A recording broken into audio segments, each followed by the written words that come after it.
Los influencers y las redes sociales no son el problema. Tú y yo somos el problema. A ver, David, explica esto un poco mejor porque me acabas de reventar la cabeza.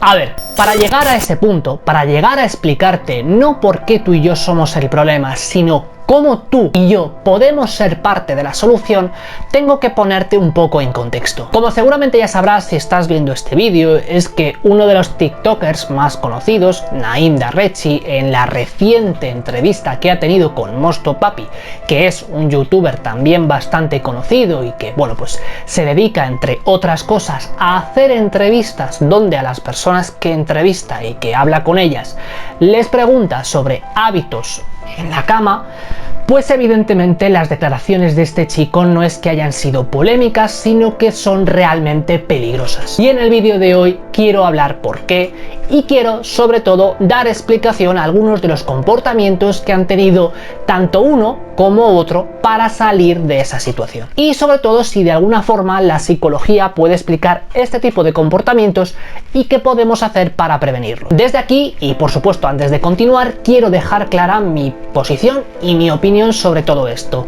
Creo que es muy lamentable que se hagan este tipo de comentarios que solo tienen un nombre. Y es que esto que ha dicho esta persona es un delito y está penado por ley. Y en este caso no voy a hablar yo porque yo no soy abogado, conozco la ley, pero por si os sirve de algo os voy a compartir en pantalla algunas noticias que se han publicado recientemente y que hablan de que esta práctica, que tiene un nombre de lo que dice este chico, está penado por ley. Así que si alguna vez has pensado en hacer eso, si se te ha pasado por la cabeza, no lo hagas. Y cualquier conducta o cualquier comportamiento que quieras hacer con tu pareja, por favor, el consentimiento, que tu pareja te diga que sí, no hagas nada que la pueda perjudicar. Porque si por algún momento pensabas que el comportamiento que ha tenido este chico, Naim, que es un chico que por lo visto tiene 26 millones de seguidores en su cuenta de TikTok, luego iremos a explicar todo esto, evidentemente todo esto no se iba a quedar ahí.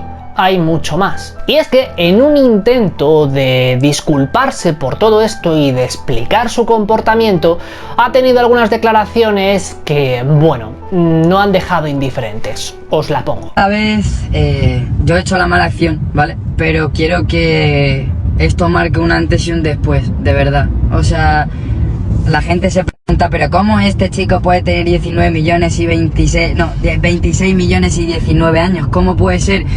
Pues es así, chavales. ¿Y qué hay que hacer? ¿Señalarme a mí o señalar a la gente que no nos hace ni puto caso del gobierno, que no se quieren dar cuenta que somos un medio de comunicación tan... Y este tipo de comportamientos, en el caso de Naim, podemos analizarlo desde dos perspectivas diferentes. Y la primera de estas perspectivas es la asunción de culpabilidad. Es decir, cómo esta persona asume la culpa o no. La culpa es una emoción que tú y yo sentimos cuando consideramos que hemos hecho algo que de alguna manera ha dañado a otra persona, es decir, ha dañado a un tercero. Y en ese caso lo que tú y yo hacemos es o bien pedir disculpas o bien reparar el daño mediante alguna acción. Por ejemplo, si tú me pegas un puñetazo y eso a mí me hace daño o me das sin querer y me pides disculpas, el que tú te sientas culpable por eso pues hace que tú y yo podamos ser amigos, o que yo te perdone y tú te disculpes conmigo, ¿me entiendes? Es que si os fijáis en los comentarios que esta persona ha tenido,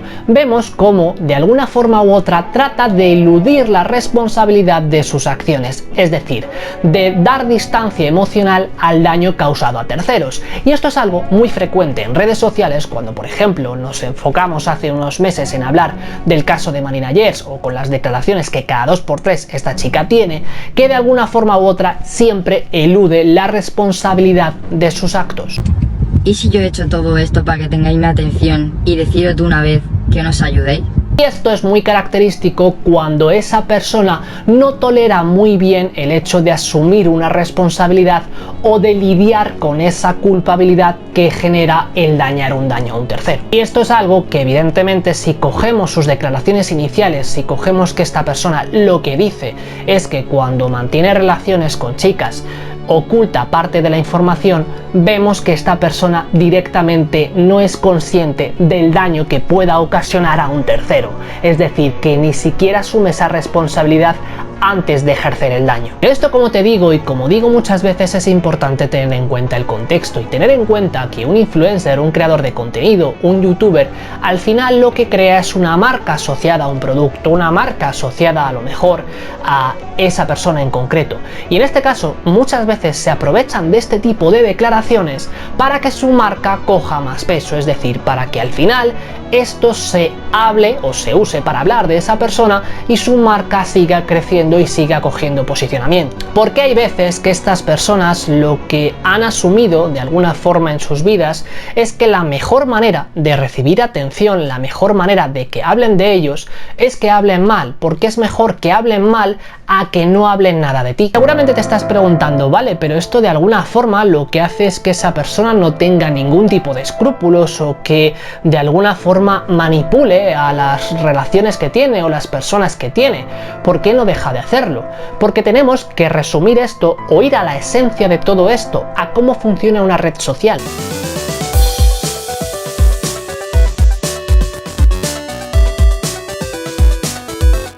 Sobre todo que si vemos todo esto, lo que podemos ver es que nunca hay una consecuencia real a las acciones que estos influencers ejercen. Si nos limitamos a tener en cuenta algunos conceptos de psicología básica, si un niño, por ejemplo, que es pequeño, imagínate o acuérdate tú cuando eras pequeño y tus padres o tus familiares o alguna persona quería que tú hicieras algo, lo que tenía que hacer es animarte a hacer ese algo y seguramente que si hacías ese algo, si por ejemplo te lavabas los dientes por tu cuenta y te recompensaba por ello, te daba un premio, te daba un abrazo, te daba un beso o te daba atención, tú hacías más ese algo, tú te lavabas más los dientes, tú volvías a hacer eso más, porque por Dios estabas recibiendo la atención de tus adultos. El ser humano funciona por eso, por atención. Queremos la atención de la gente, de la atención nos nutrimos, porque eso significa ser vistos.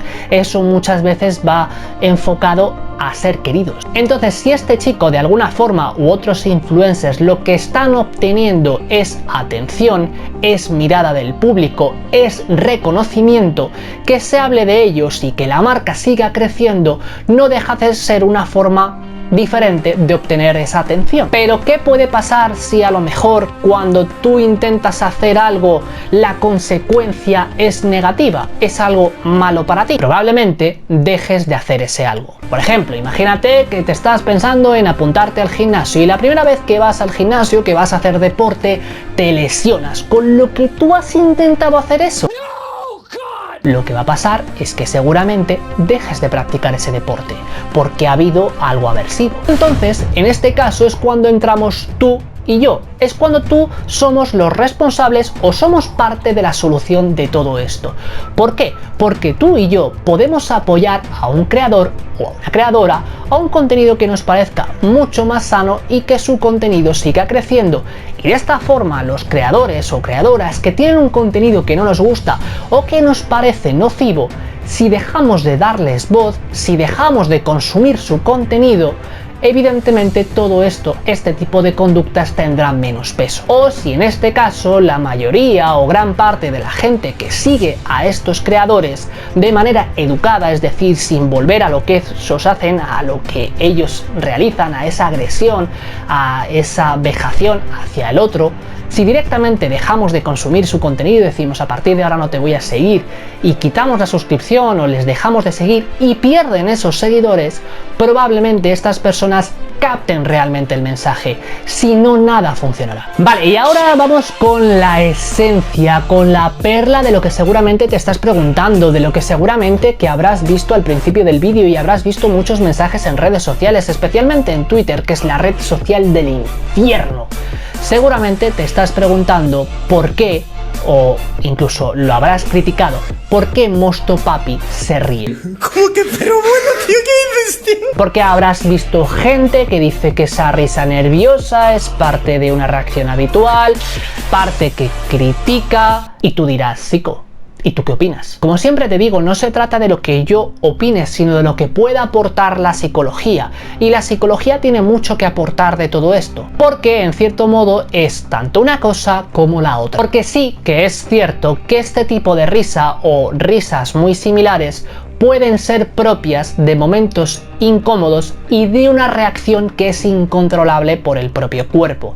Es una reacción instintiva, es una reacción que no controlamos. Pero yo te voy a decir algunas condiciones que son necesarias para que este tipo de risa se dé. En primer lugar, puede que sea una risa nerviosa que se puede sentir cuando estamos en una situación en la que sentimos mucha vergüenza, porque la vergüenza es la emoción que de alguna forma nos hace conectar con la posibilidad de ser evaluados, y eso nos lleva a estar en alerta. Ese estado de alerta, ese estado de tensión, de estrés, lo que nos va a llevar es a de alguna forma tener que regularnos de alguna otra forma, es decir, como estamos aumentando el nivel de ansiedad y el nivel de estrés, la manera de bajar ese estrés es mediante la risa, como una especie de olla a presión. En otros casos puede ser una risa nerviosa por negación. La risa nerviosa en estos casos puede explicarse como una respuesta de negación ante aquellas cosas que nos preocupan y que nos generan malestar,